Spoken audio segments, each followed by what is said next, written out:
ଜାତକରେ ଯଦି ମଙ୍ଗଳ ମହାଦଶା ଚାଲୁଥାଏ ଓ ଏଇ ମହାଦଶା ଆପଣଙ୍କର ଖରାପ ଚାଲୁଥାଏ ତାହେଲେ ସର୍ବପ୍ରଥମେ ଆପଣଙ୍କର ବୈବାହିକ ଜୀବନଟି ଅସୁବିଧା ଭିତରେ ଚାଲିଯିବ।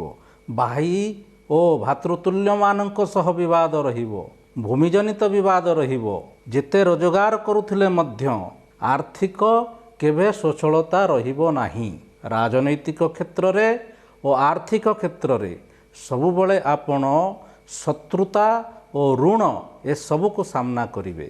ଯଦି ଏହା ଘଟୁଥାଏ ବୁଝିନେବେ ମଙ୍ଗଳ ଆପଣଙ୍କ ଜାତକରେ ଦୁଷ୍ପ୍ରଭାବ ଦେଉଛି। କ'ଣ କରିବେ?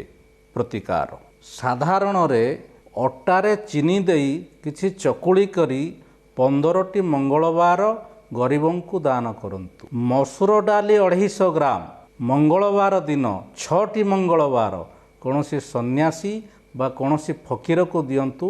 ଏଥିରେ ଗୋଟିଏ ତମ୍ଭା ଶିକା ପକାଇ ଦେବେ। ସେହିପରି ହନୁମାନଙ୍କ ମଥାରେ ଗୋଟିଏ ମୟୂର ଚନ୍ଦ୍ରିକା ଦିଅନ୍ତୁ 6ଟି ମଙ୍ଗଳବାର।